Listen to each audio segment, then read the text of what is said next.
Hello hi അസ്സലാമു അലൈക്കും welcome back. നമ്മളിന്ന് ചെയ്യാൻ പോകുന്നത് ചോറ് കൊണ്ട് വളരെ ഈസി ആയിട്ട് ഉണ്ടാക്കാൻ പറ്റുന്ന രണ്ട് ജ്യൂസുകളുടെ റെസിപ്പിയാണ്. നമ്മുടെ വീടുകളിൽ പലപ്പോഴും ചോറ് ബാക്കിയാവാറില്ല. അങ്ങനെ ബാക്കി ഉണ്ടാവുന്ന സമയത്ത് നമ്മുടെ കുഞ്ഞുങ്ങൾക്കൊക്കെ കൊടുക്കാൻ പറ്റുന്ന രണ്ട് തരത്തിലുള്ള ജ്യൂസുകളുടെ റെസിപ്പിയാണ് ഞാൻ ഇന്ന് പറയുന്നത്. അപ്പോൾ എന്തായാലും നമുക്ക് വീഡിയോയിലോട്ട് പോവാം. അതെങ്ങനെയാണ് ഉണ്ടാക്കുന്നതെന്ന് നോക്കാം. നമ്മൾ ഇതിനു മുമ്പ് ബാക്കി വരുന്ന ചോറ് കൊണ്ട് ഉണ്ടാക്കാൻ പറ്റുന്ന ഒരു ജ്യൂസിൻ്റെ റെസിപ്പി മുന്നേ അപ്ലോഡ് ചെയ്തിട്ടുണ്ടായിരുന്നു. അപ്പോൾ അതുപോലെ തന്നെ നമുക്ക് ഉണ്ടാക്കാൻ പറ്റുന്ന എളുപ്പത്തിലുള്ള ഒരു ജ്യൂസ് തന്നെയാണ് ഇതും. പക്ഷേ ഈ ഒരു ജ്യൂസിന് കുറച്ച് മാറ്റങ്ങളുണ്ട്. അപ്പോൾ എന്തായാലും നമുക്ക് ഇതെങ്ങനെയാണ് ഉണ്ടാക്കുന്നതെന്ന് നോക്കാം. പിന്നെ ഞാൻ ഈ ഒരു ജ്യൂസ് ഉണ്ടാക്കുന്നത് ഒരു 3-4 ജ്യൂസിനുള്ള അളവ് എടുത്തിട്ടാണ്. അപ്പോൾ നമ്മൾ ഇത് ഉണ്ടാക്കുന്ന സമയത്ത് എത്രത്തോളം വേണം ജ്യൂസ് അതിനനുസരിച്ചുള്ള അളവ് എടുത്താൽ മതി. ഞാനിവിടെ ഏകദേശം ഒരു 2 കപ്പോളം ചോറാണ് ഇവിടെ എടുത്തിട്ടുള്ളത്. ഇത് വീട്ടിൽ ബാക്കി വന്നിട്ടുള്ള ചോറാണ്, അതാണ് ഇതിലേക്ക് ആഡ് ചെയ്തിട്ടുള്ളത്. ഞാനിത് കുറച്ച് അധികം ഉണ്ടാക്കാൻ വേണ്ടിയിട്ടാണ് ഇങ്ങനെ 2 കപ്പോളം എടുത്തിട്ടുള്ളത്. അപ്പോൾ നിങ്ങൾക്ക് 1 കപ്പ് മതി എന്നുണ്ടെങ്കിൽ 1 കപ്പ് ചോറും അതേ സെയിം അളവിൽ 1 കപ്പ് പാലും എടുത്താൽ മതി. നമ്മുടെ വീടുകളിലൊക്കെ ചോറ് പലപ്പോഴും ബാക്കിയാവാറുണ്ട്. അതുപോലെ തന്നെ വേവേറി പോവാറുണ്ട്. വേവേറി പോകുന്ന സമയത്താണ് നമുക്ക് ഇങ്ങനെ ജ്യൂസ് ഉണ്ടാക്കാൻ ഏറ്റവും നല്ലത്. കാരണം നമ്മൾ ചോറ് വേവേറുന്ന സമയത്ത് നമുക്കത് മിക്സിയിലിട്ട് അടിച്ചെടുക്കാൻ വളരെ ഈസിയാണ്. പെട്ടെന്ന് തന്നെ നന്നായിട്ട് അടിഞ്ഞു കിട്ടുകയും ചെയ്യും. അതുപോലെ തന്നെ അത് അടിച്ചെടുക്കുന്ന സമയത്ത് തരികളൊന്നും കാണില്ല, ഈസി ആയിട്ട് തന്നെ അടിച്ചെടുക്കാൻ പറ്റും. ഇപ്പം ഞാൻ ഇതിലേക്ക് ഒരു 2 കപ്പോളം ചോറിട്ട് കൊടുത്തിട്ടുണ്ട്. ഇനി ഇതിലേക്ക് ഈ ഒരു ചോറിന് അനുസരിച്ചിട്ട് പാൽ ഒഴിച്ചു കൊടുക്കണം. ഞാനിവിടെ ഏകദേശം 1.5 കപ്പ് പാൽ എടുത്തിട്ടുണ്ട്. അതായത് 2 കപ്പ് ചോറിന് 1.5 കപ്പ് പാലെടുത്താൽ മതി. നമുക്ക് ഈ ഒരു ചോറ് അടിഞ്ഞു കിട്ടാൻ എത്രത്തോളം പാല് വേണം അത്രയും ആഡ് ചെയ്ത് കൊടുത്താൽ മതി. പിന്നെ നമ്മൾ ഇതൊന്ന് വേവിച്ചെടുക്കുന്നുണ്ട്, അതിന് കൂടിയുള്ള പാല് വേണമെന്നേ ഉള്ളൂ. ഇപ്പം നമ്മൾ ഇതിലേക്ക് പാൽ ഒഴിച്ചു കൊടുത്തിട്ടുണ്ട്. ഇനി ഇതിലേക്ക് നമുക്ക് ആഡ് ചെയ്യാനുള്ളത് കണ്ടൻസ്ഡ് മിൽക്കാണ്. അപ്പോൾ ഞാനിവിടെ ഒരു ഏകദേശം ഒരു 1/2 കപ്പോളം കണ്ടൻസ്ഡ് മിൽക്ക് ആഡ് ചെയ്യുന്നുണ്ട്. അതായത് 1 കപ്പിന് 1/4 കപ്പ് കണ്ടൻസ്ഡ് മിൽക്ക് എന്ന അളവിലാണ് ഇട്ട് കൊടുത്തിട്ടുള്ളത്. അപ്പോൾ കണ്ടൻസ്ഡ് മിൽക്ക് വേണ്ട, പഞ്ചസാര മതി എന്നുണ്ടെങ്കിൽ പഞ്ചസാര ആഡ് ചെയ്താലും മതി. ഇങ്ങനെ ആകുമ്പോൾ കുറച്ചുകൂടി ഒന്ന് ടേസ്റ്റ് ഉണ്ടാവും. ഇപ്പം നമ്മൾ എല്ലാതും ഒന്ന് ആഡ് ചെയ്ത് കൊടുത്തിട്ടുണ്ട്. ഇനി ഇത് നമുക്കൊന്ന് അടിച്ചെടുത്തിട്ട് വരാം. നന്നായിട്ട് ഫൈനായിട്ടൊന്ന് അടിച്ചെടുക്കണം. ഇപ്പം ഞാനിത് നന്നായിട്ടൊന്ന് അടിച്ചെടുത്തിട്ടുണ്ട്. അപ്പോൾ ഞാൻ ആദ്യം 1/4 കപ്പോളം കണ്ടൻസ്ഡ് മിൽക്ക് ആഡ് ചെയ്തിട്ടുണ്ടായിരുന്നുള്ളൂ. അപ്പോൾ മധുരം ഇത്തിരി കുറവാണ്. അപ്പോൾ അതുകൊണ്ട് ഞാൻ 1/4 കപ്പോളം കണ്ടൻസ്ഡ് മിൽക്ക് കൂടി ഒന്ന് ആഡ് ചെയ്തിട്ട് ഒന്നുകൂടി ഒന്ന് അടിച്ചെടുക്കുന്നുണ്ട്. ഇപ്പം മൊത്തം 1/2 കപ്പോളം കണ്ടൻസ്ഡ് മിൽക്കാണ് കേട്ടോ ആഡ് ചെയ്തിട്ടുള്ളത്. അപ്പോൾ മധുരമൊക്കെ നിങ്ങൾക്ക് ഇഷ്ടം പോലെ എത്രയാണോ വേണ്ടത് അതിനനുസരിച്ച് ആഡ് ചെയ്ത് കൊടുക്കാം. ഇനി നമുക്ക് ഇതൊന്ന് വേവിച്ചെടുക്കണം. അതിനായിട്ട് ഞാനിവിടെ ഒരു പാൻ അടുപ്പിൽ വെച്ചിട്ടുണ്ട്. ഇതൊന്ന് ചൂടാവുന്ന സമയത്ത് നമുക്കിതിലേക്ക് നമ്മൾ അടിച്ചു വെച്ചിട്ടുള്ള ആ ഒരു ചോറിൻ്റെ മിക്സ് ഒന്ന് ഒഴിച്ചു കൊടുക്കാം.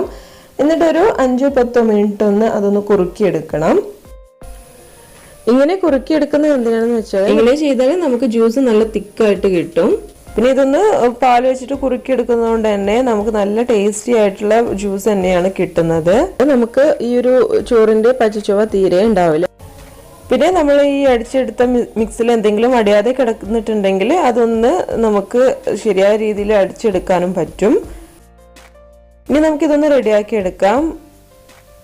മീഡിയം ടു ലോ ഫ്ലെയിമിൽ ഇട്ടിട്ട് വേണം ഇതൊന്ന് വേവിച്ചെടുക്കാൻ വേണ്ടിയിട്ട്.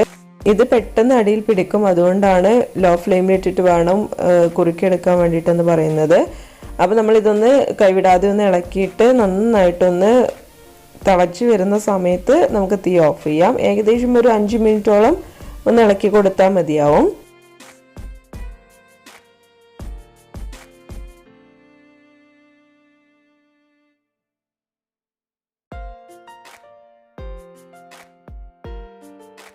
ഇപ്പോൾ ഇത് ഏകദേശം ഒന്ന് നന്നായിട്ടൊന്ന് കുറുകി വന്നിട്ടുണ്ട്. ഇത്രയും മതി. ഇനി നമുക്ക് തീ ഒന്ന് ഓഫ് ചെയ്യാം.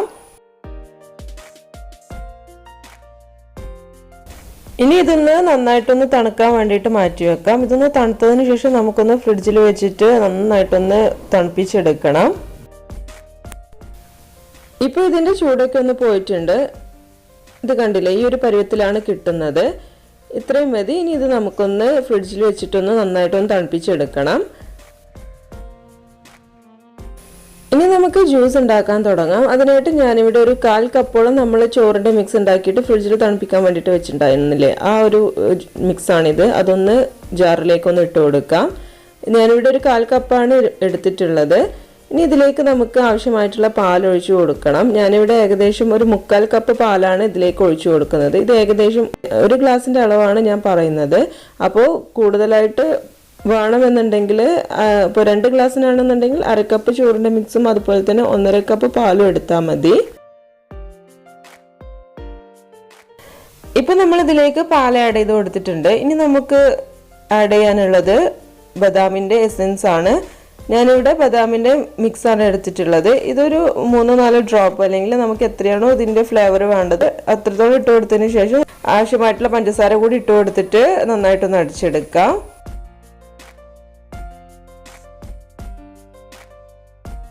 അപ്പോൾ നമ്മുടെ ജ്യൂസ് ഇവിടെ റെഡി ആയിട്ടുണ്ട്. ഇനി ഇത് നമുക്കൊരു ഗ്ലാസ്സിലോട്ട് മാറ്റാം. ഞാനിവിടെ ഇതുപോലുള്ള ഒരു ഗ്ലാസ് ആണ് എടുത്തിട്ടുള്ളത്. ഇനി നമുക്ക് അടിച്ചു വെച്ചിട്ടുള്ള ജ്യൂസ് ഇതിലേക്കൊന്ന് ഒഴിച്ചു കൊടുക്കാം.